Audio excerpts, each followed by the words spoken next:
In the bustling coastal city of Lagos, Nigeria, there lived a family known throughout their neighborhood for their warmth, unity, and the delicious aroma of jollof rice that wafted from their kitchen every Sunday afternoon.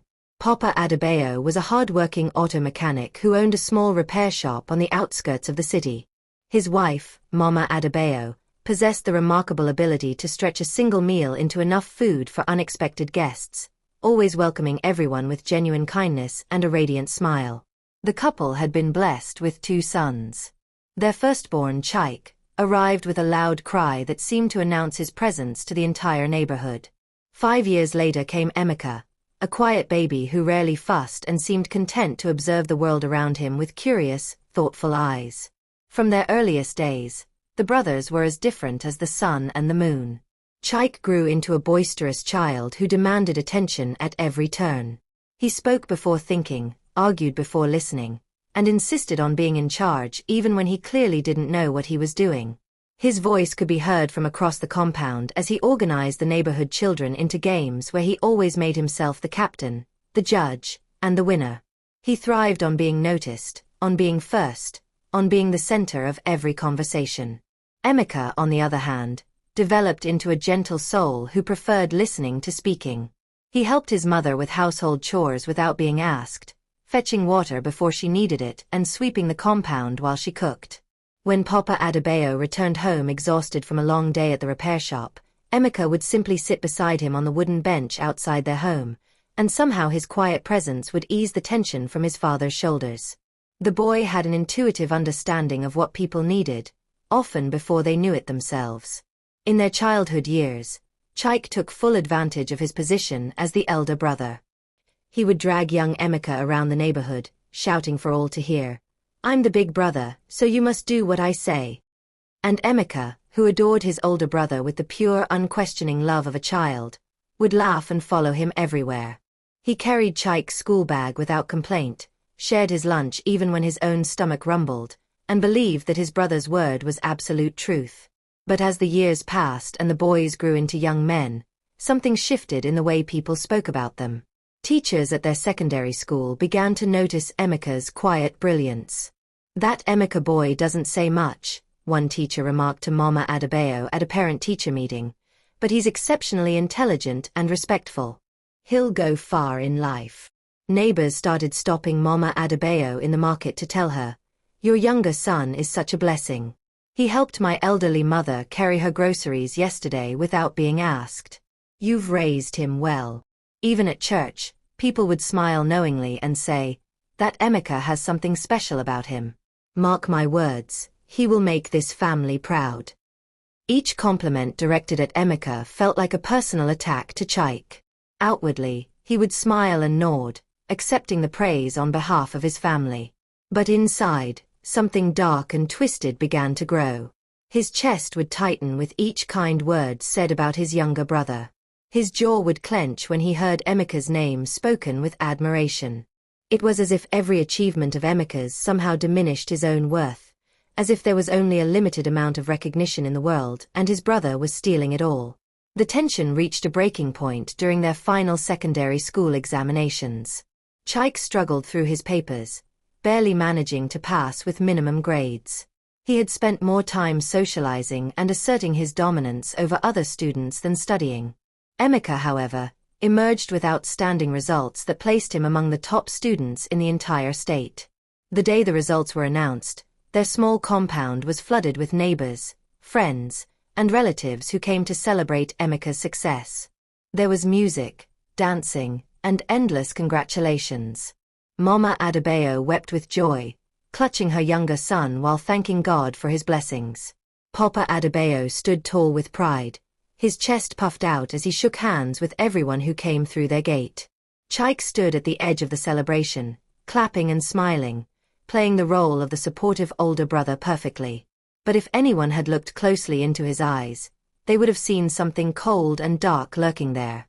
That night, while the rest of the household slept peacefully, exhausted from the day's festivities, Chike lay awake in the darkness.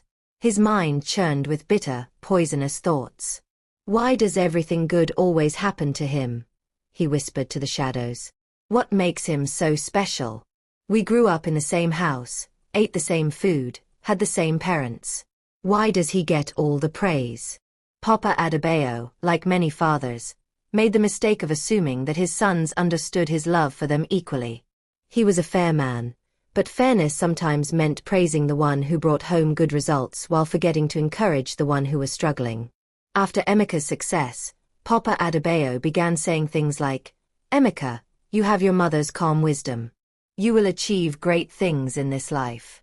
You bring honor to this family." Each word, though spoken with love and pride, landed on Chike like stones.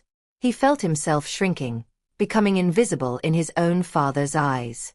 The place he had once occupied as the firstborn, the natural leader of the next generation, seemed to be slipping away from him, claimed instead by his quieter, gentler younger brother. The final blow came when Papa Adebayo fell ill. It happened suddenly, a stroke that left him partially paralyzed and unable to work. The family rallied around him, but despite their prayers and the doctor's efforts, Papa Adebayo passed away within 3 months.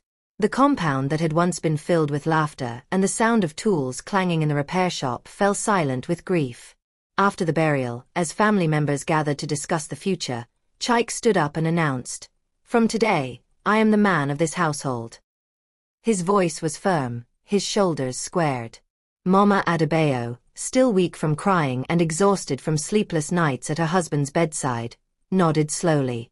"Yes, my son," she said quietly. "You are." Those simple words, words meant to comfort and acknowledge, became the fuel that fed the fire of pride already burning in Chike's heart. He had been given authority, and he intended to use it. If you're enjoying this story, please give it a thumbs up and subscribe to our channel for more compelling tales.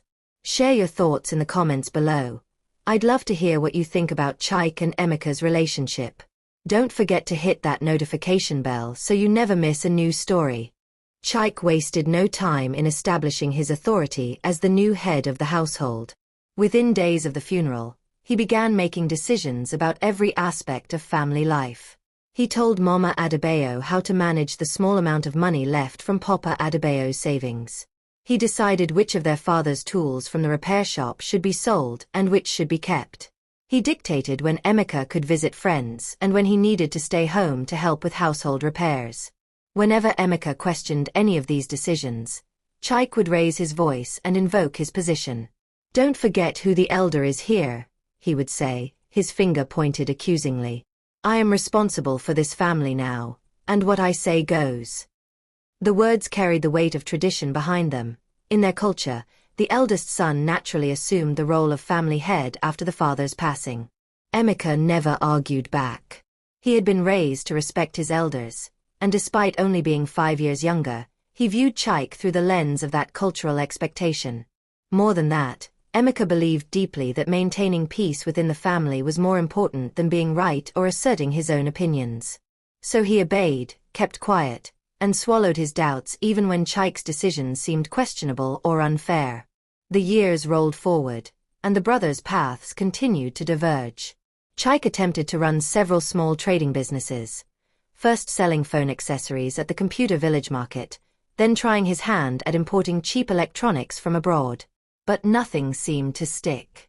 His ventures barely broke even, and more often than not, he found himself back at square one, counting losses and making excuses about bad luck and unfair competition. Emeka's journey took a completely different trajectory. His calm demeanor and genuine kindness drew opportunities to him like a magnet. After finishing a technical diploma in civil engineering, he secured a position as a junior site supervisor at a growing construction company. His bosses quickly noticed his dedication, attention to detail, and ability to resolve conflicts among workers without raising his voice. Within 2 years, he had been promoted twice. The day Emeka bought his first car, a modest but reliable used sedan, he drove home with his heart full of joy and pride. He had worked hard, saved diligently, and finally had something tangible to show for it. As he pulled into the compound, he imagined Chike's reaction, hoping his older brother would be proud of him, would celebrate this milestone with him. Chike emerged from the house as the engine died. He walked around the car slowly, running his hand along the hood, his face carefully neutral.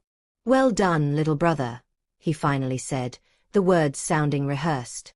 "You're doing well for yourself." He forced a smile that didn't quite reach his eyes, patted Emeka on the shoulder, and then retreated back into the house. That night, Chaik sat alone outside the compound, smoking cigarettes and staring up at the stars. The night air was thick with humidity, and mosquitoes buzzed around his head, but he barely noticed. His mind was consumed with a single, burning question. How is it fair that everything I touch turns to dust while everything he touches turns to gold? Mama Adebayo watched the growing distance between her sons with increasing concern. She told herself it was natural. Brothers sometimes grew apart as they became men and built their own lives. They would quarrel over small things, maintain some distance, and eventually reconcile. That was simply how family dynamics worked, she assured herself. Besides, they were both adults now. They needed to figure out their relationship on their own terms. Emeka, for his part, remained completely oblivious to the depth of his brother's resentment. To him, Chaik wasn't just a brother. He was a second father, the man who had stepped into Papa Adebayo's shoes when they needed him most. Emeka trusted Chaik with everything. His hopes for the future, his work challenges, his financial plans, even his deepest insecurities and fears. He saw no reason to guard himself against someone who had raised him, protected him, and guided him through the difficult years after their father's death. As Emeka matured into his late 20s, he carried himself with a quiet confidence that came from inner peace rather than external validation. He had learned to smile through difficulties, to say, "It is well," even when circumstances suggested otherwise, and to forgive people before they even asked for forgiveness. His colleagues at the construction company respected him not because he demanded it, but because he earned it through consistent integrity and competence.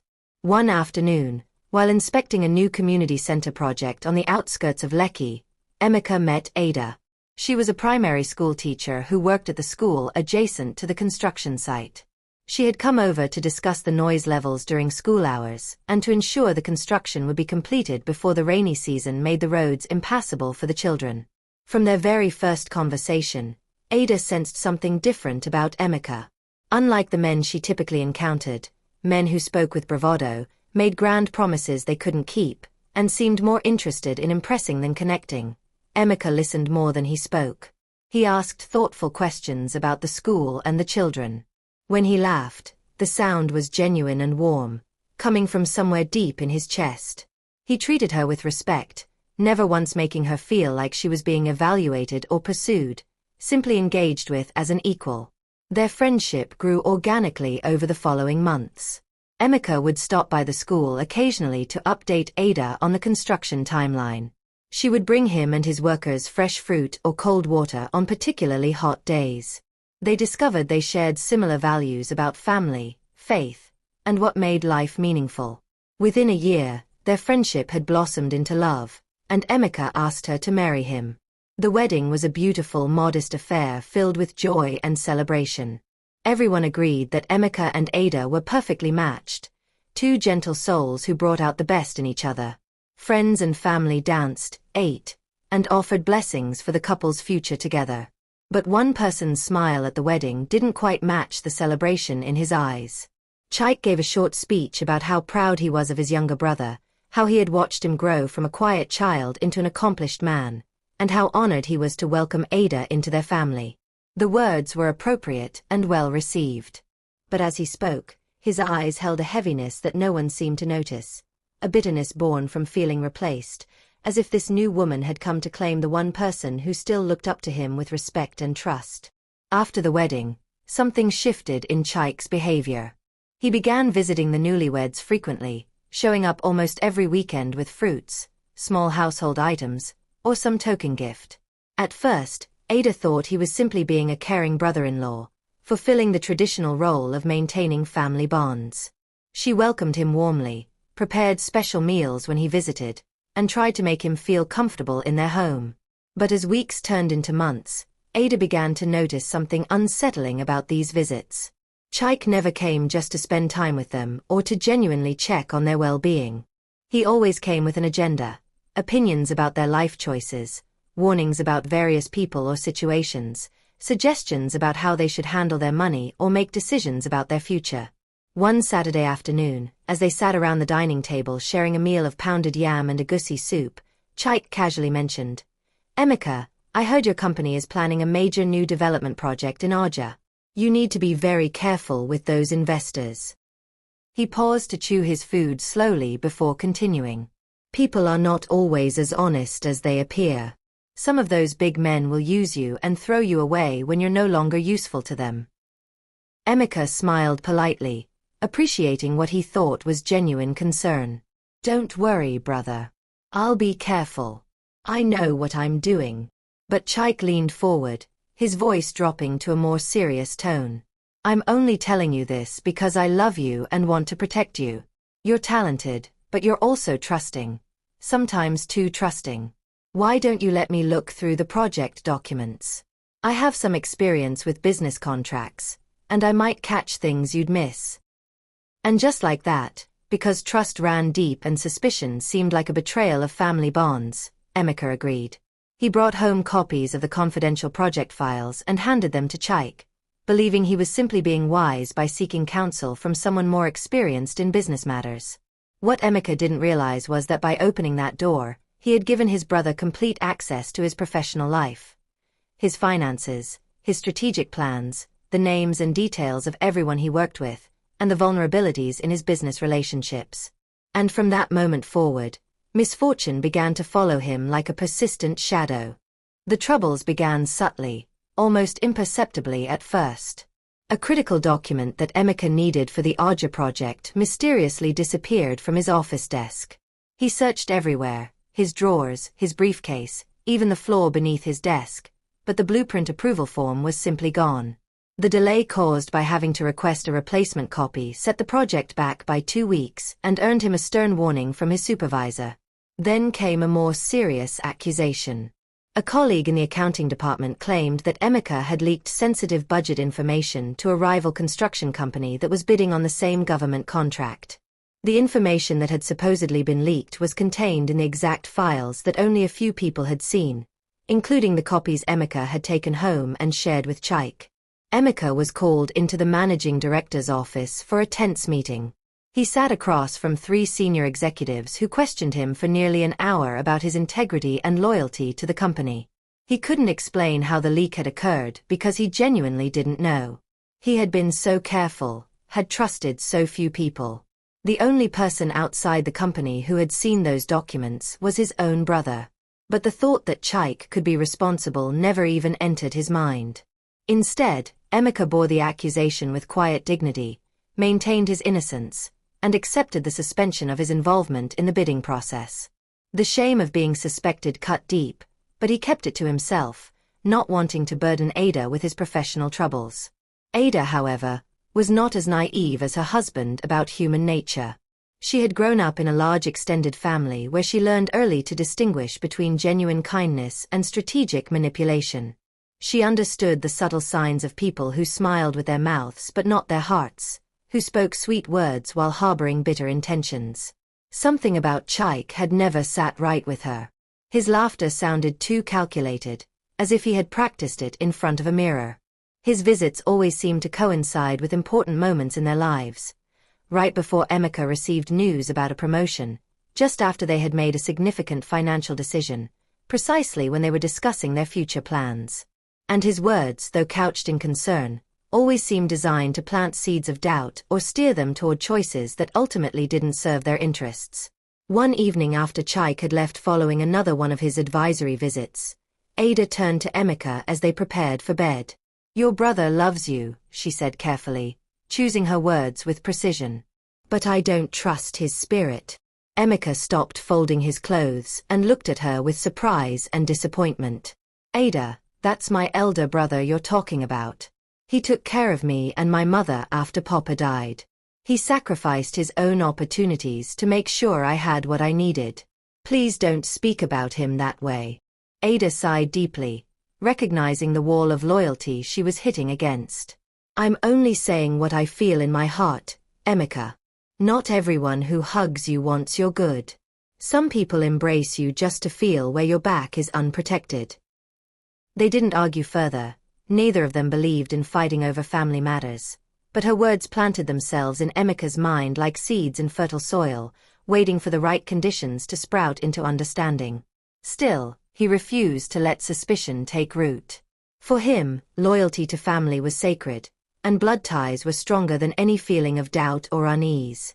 As the months progressed, the pattern became harder to ignore, though Emeka still tried. Every time Chaik advised him against something, that opportunity would later prove valuable.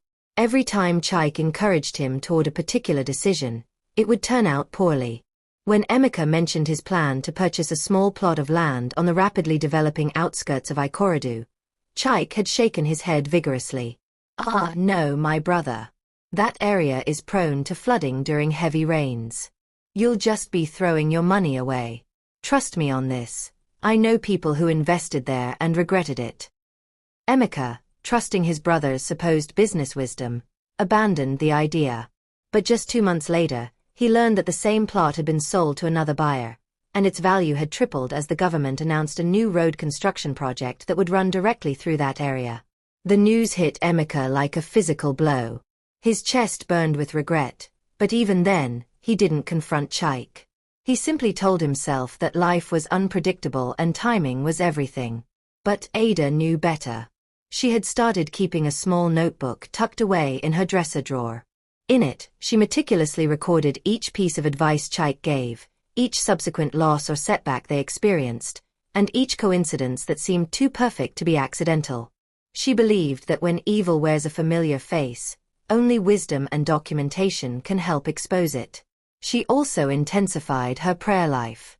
Every night after Emeka fell asleep, she would slip out of bed, kneel on the floor beside it, and pray with fervent desperation. "God, please open my husband's eyes before it's too late.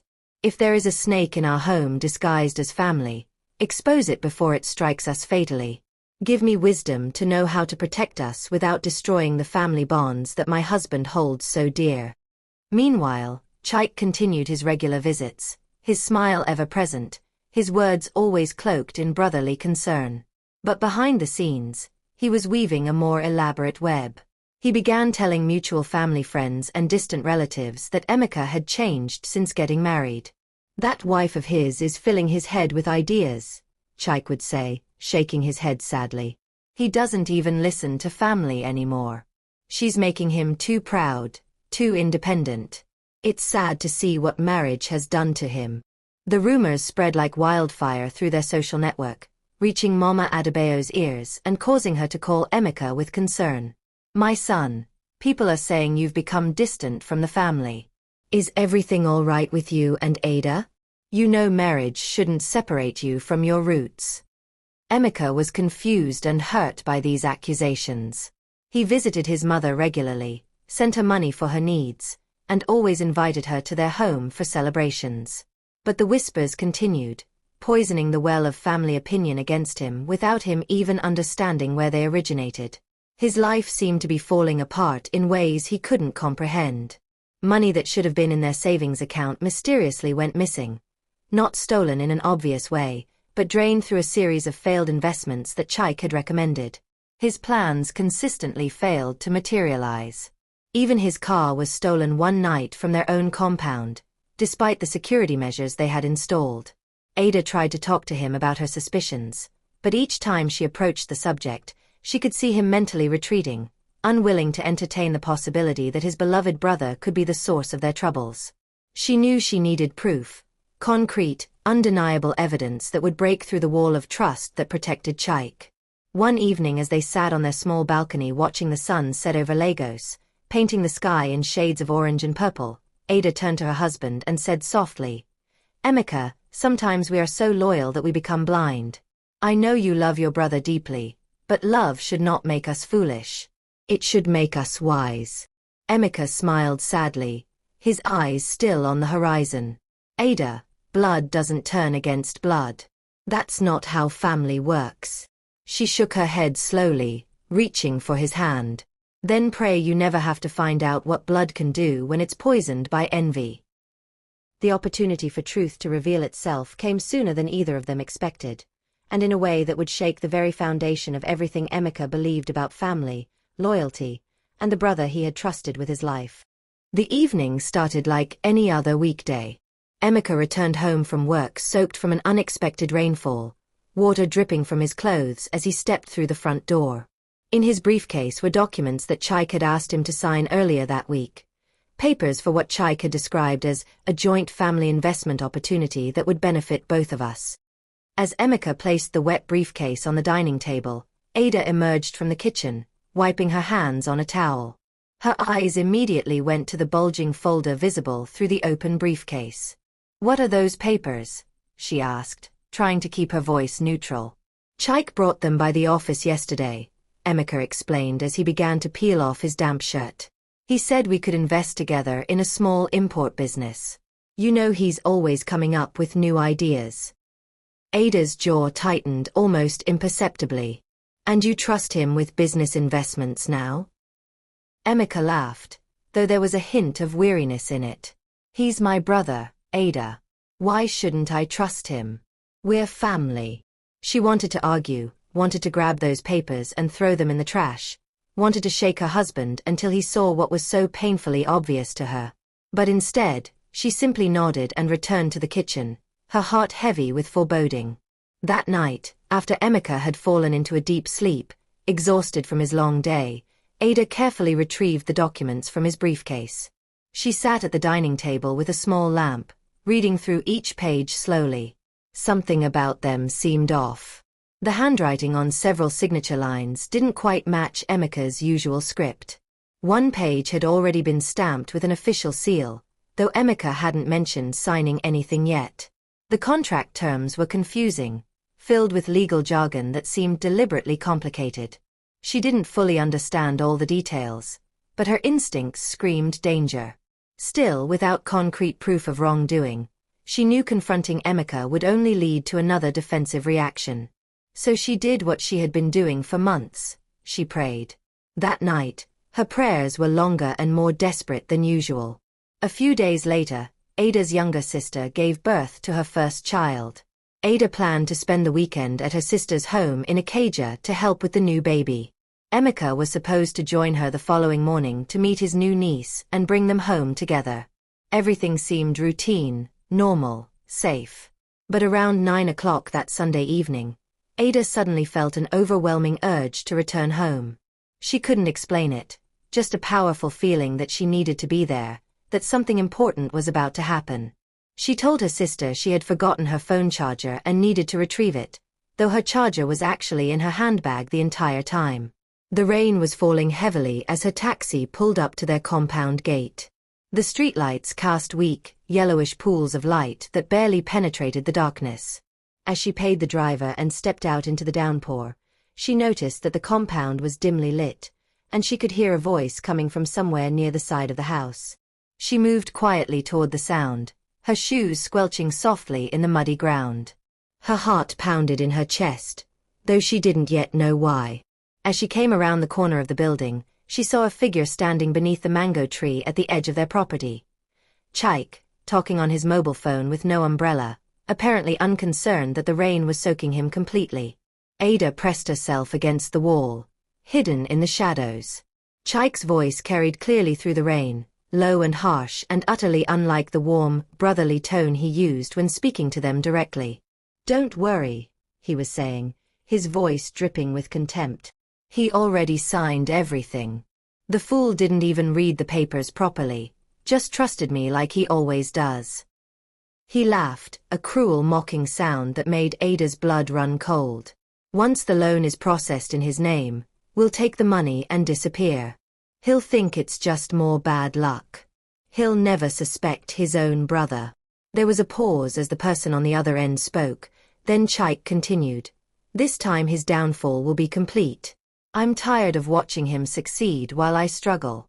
This will finish him for good." Ada felt as if the ground had opened beneath her feet. She couldn't breathe.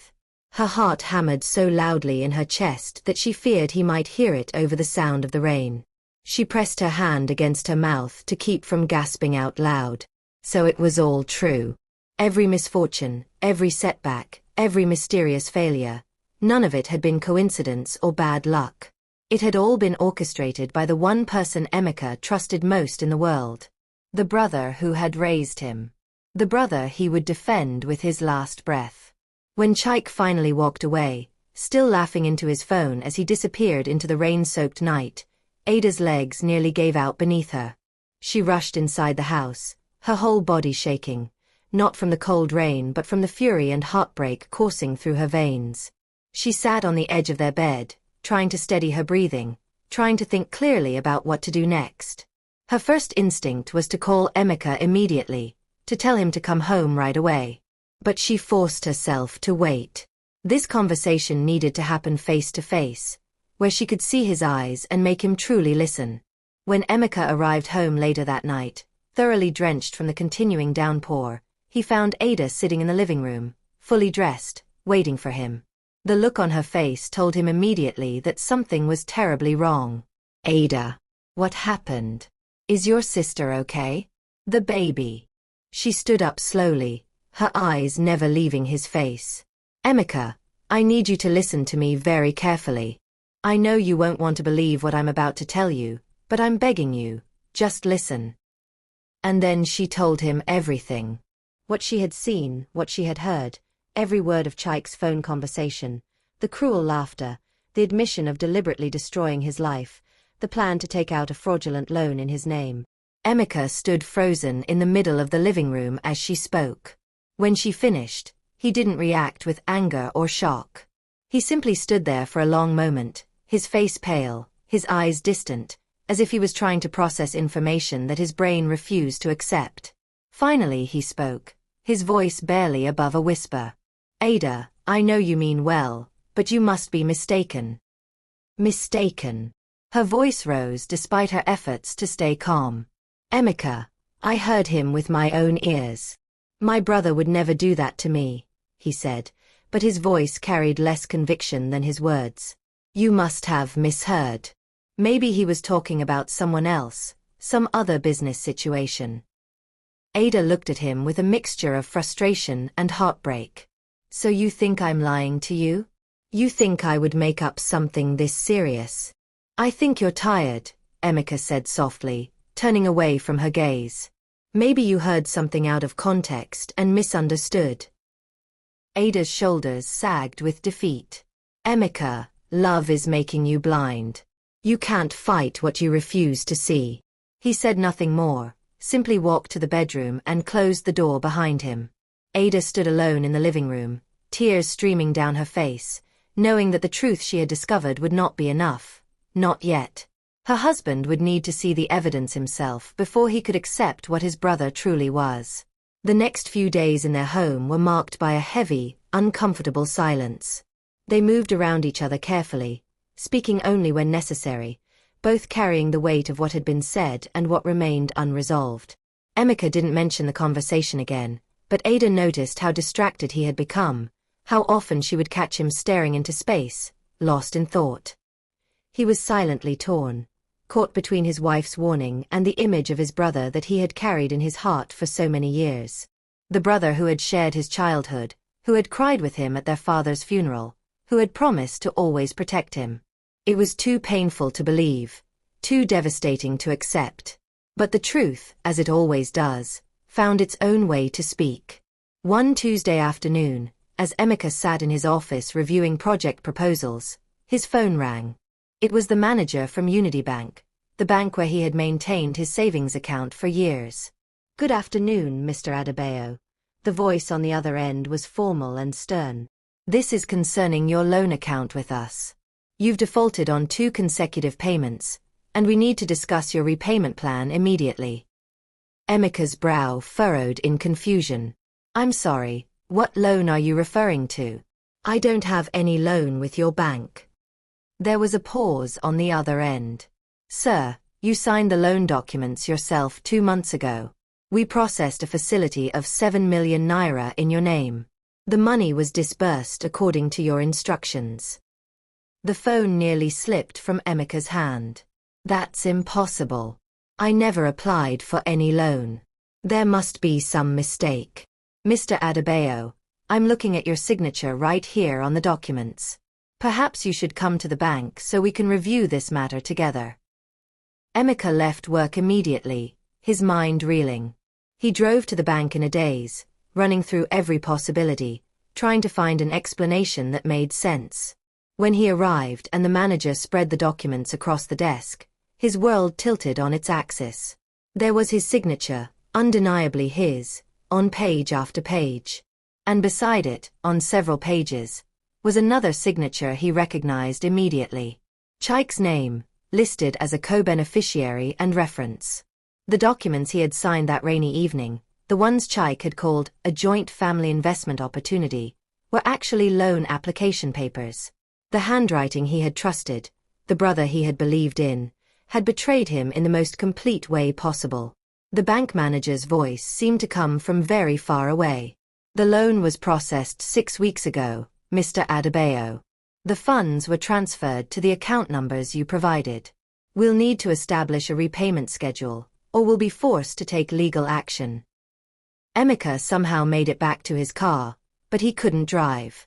He sat in the parking lot for nearly an hour, his hands gripping the steering wheel, his mind unable to process what he now knew to be true. Ada had been right.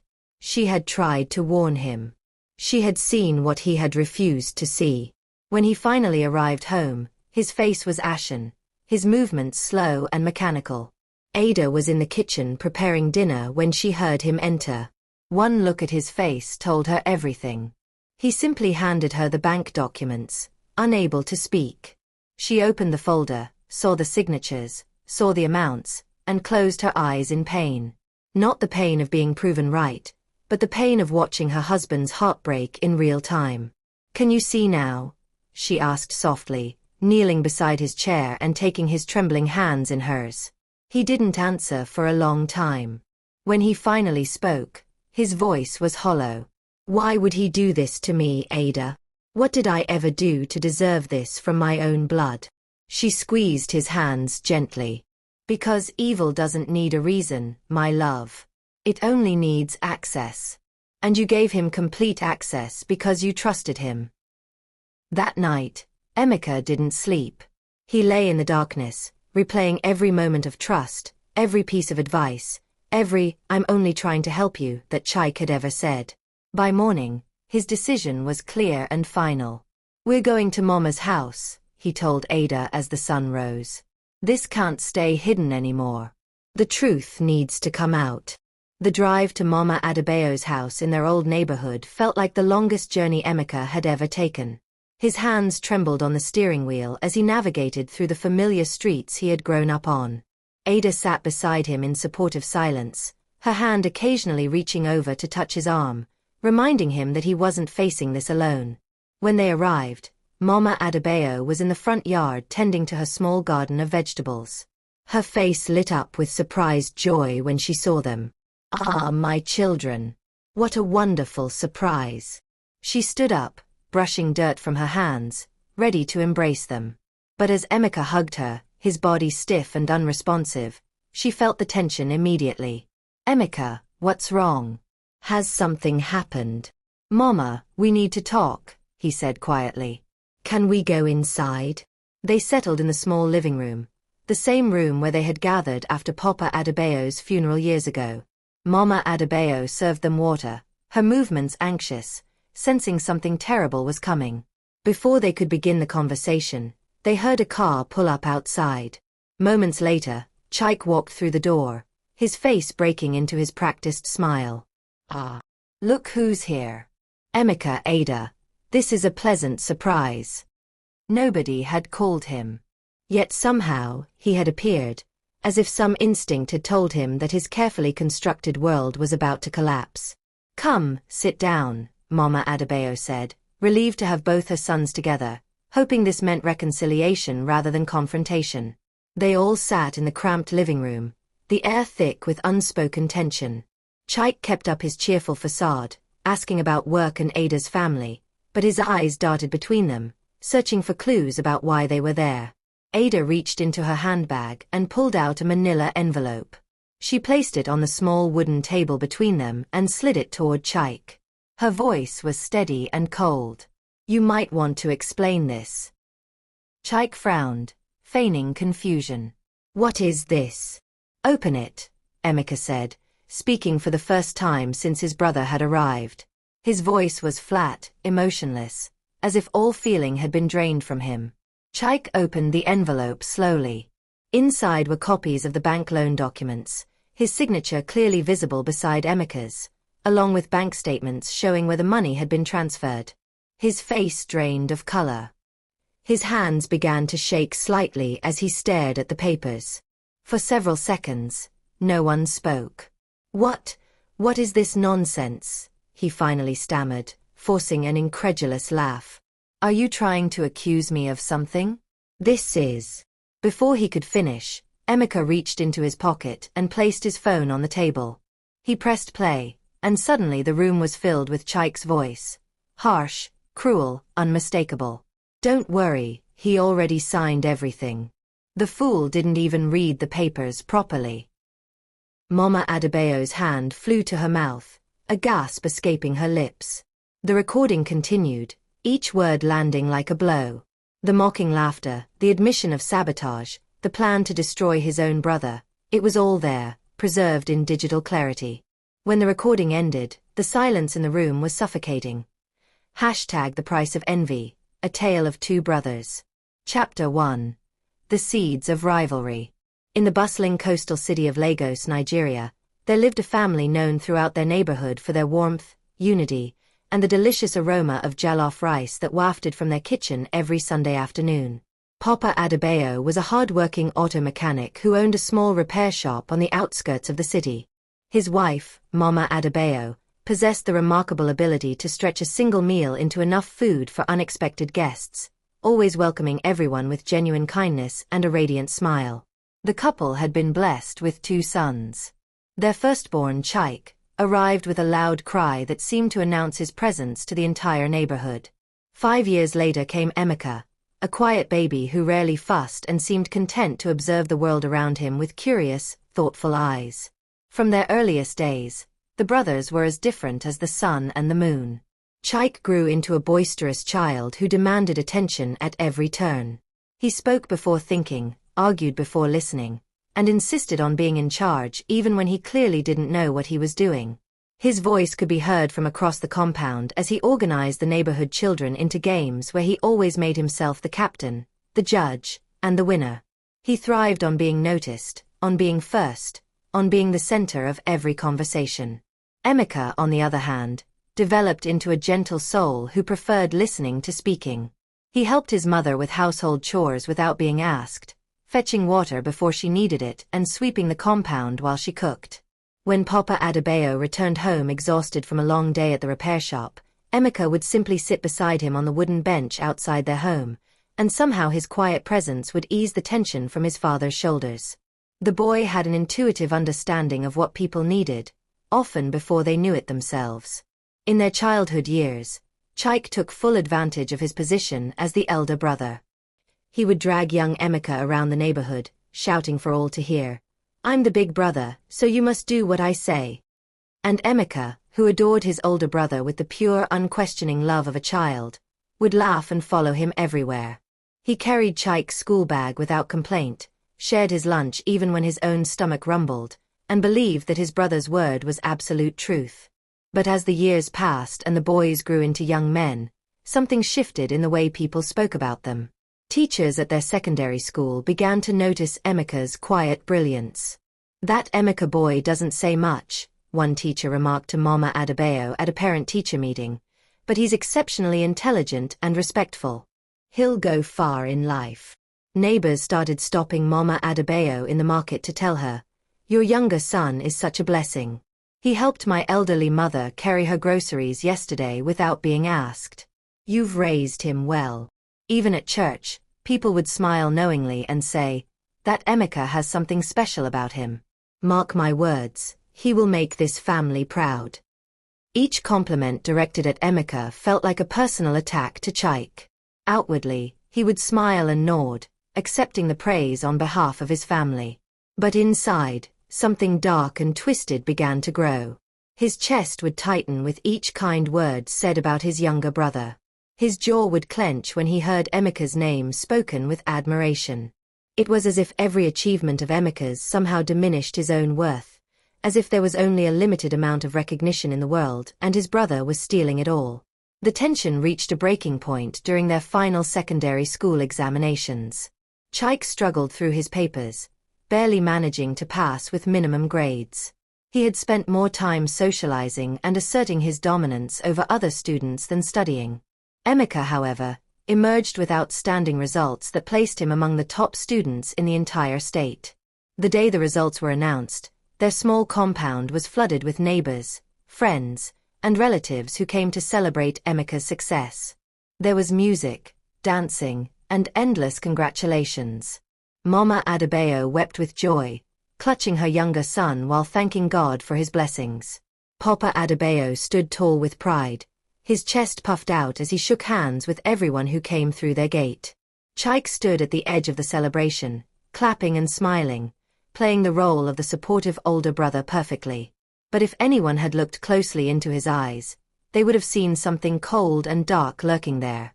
That night, while the rest of the household slept peacefully, exhausted from the day's festivities, Chaik lay awake in the darkness. His mind churned with bitter, poisonous thoughts. "Why does everything good always happen to him?" he whispered to the shadows. "What makes him so special? We grew up in the same house, ate the same food, had the same parents. Why does he get all the praise?" Papa Adebayo, like many fathers, made the mistake of assuming that his sons understood his love for them equally. He was a fair man, but fairness sometimes meant praising the one who brought home good results while forgetting to encourage the one who was struggling. After Emeka's success, Papa Adebayo began saying things like, "Emeka, you have your mother's calm wisdom. You will achieve great things in this life. You bring honor to this family." Each word, though spoken with love and pride, landed on Chaik like stones. He felt himself shrinking, becoming invisible in his own father's eyes. The place he had once occupied as the firstborn, the natural leader of the next generation, seemed to be slipping away from him, claimed instead by his quieter, gentler younger brother. The final blow came when Papa Adebayo fell ill. It happened suddenly, a stroke that left him partially paralyzed and unable to work.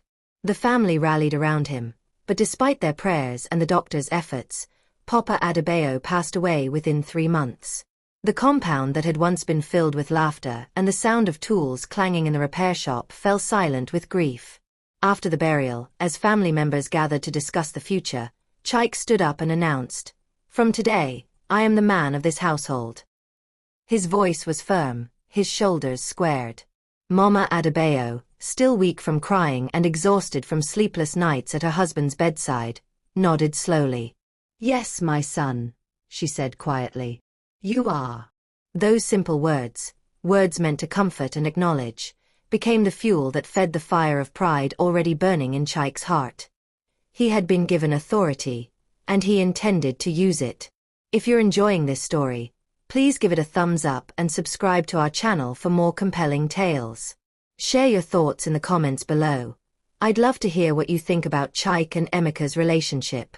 Don't forget to hit that notification bell so you never miss a new story.